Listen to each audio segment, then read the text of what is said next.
नमस्कार। आज मैं पटना में था और पटना से जब गुजर रहा था तो एक कांग्रेस के नेशनल प्रवक्ता हमसे मुलाकात हुई। उनसे जानने का कोशिश करेंगे कि वो यूपी से बिलोंग करते हैं और इनसे जानेंगे कि जो 2014 से माननीय नरेंद्र मोदी जी ने कहा था सबका साथ सबका विकास, कहाँ तक माननीय मोदी जी खरे उतरे हैं इस बातों पर।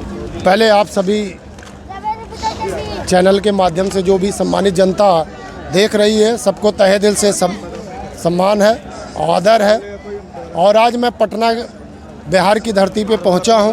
और शुभ नाम क्या? मेरा कुलदीप यादव मेरा नाम है और आपको भी तहे दिल से धन्यवाद।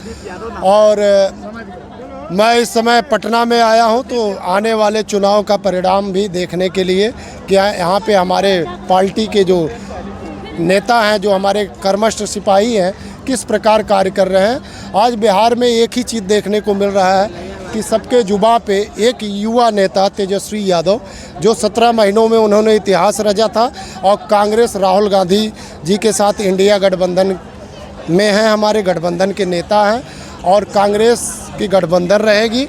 और बिहार की जनता विकास पे, भ्रष्टाचार पे वोट करने का काम करेगी। राहुल गांधी जी ने कोई किताब लिखे थे, वो किताब आपके पास हमने देखा। जी, इस किताब में क्या है और कितने पन्ने हैं? देखिए, इस किताब को दया शंकर मिश्रा जी ने लिखा था और 21वीं सदी का 2014 से लेकर 2023 तक 2023 तक की पूरी गाथा इसमें लिखी गई है।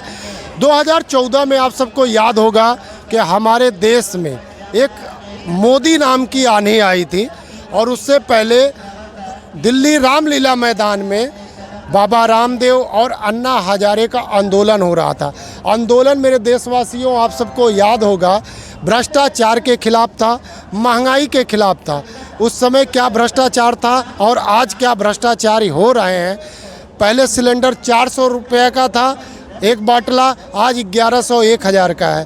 पहले आपको पेट्रोल जो है 65 रुपये लीटर मिलता था, 60 रुपये लीटर आपको डीजल मिलता था और सीएनजी 35 रुपये मिलता था।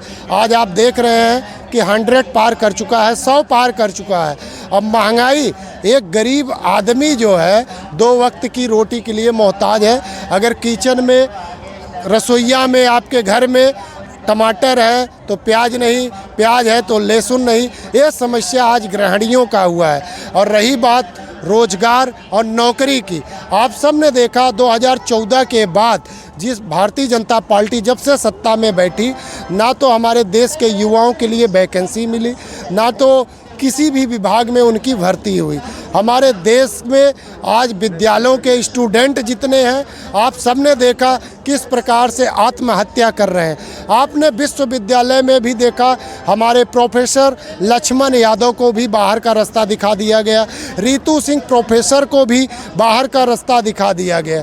आज सिर्फ तानाशाही का है।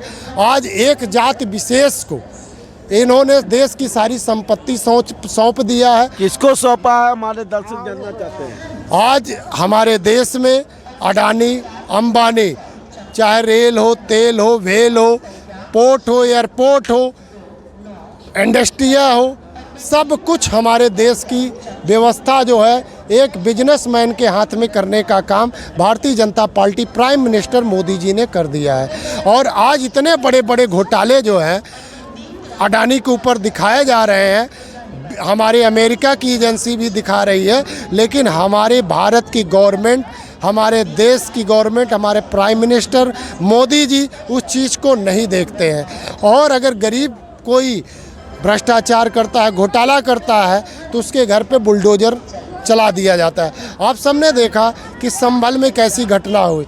आप अयोध्या में देखिए, राम मंदिर बनाने में जो ज़मीन गरीबों से लिया गया, जो ज़मीन गरीबों से 20 लाख का लिया गया और वो ज़मीन 20 करोड़ का बेचा गया।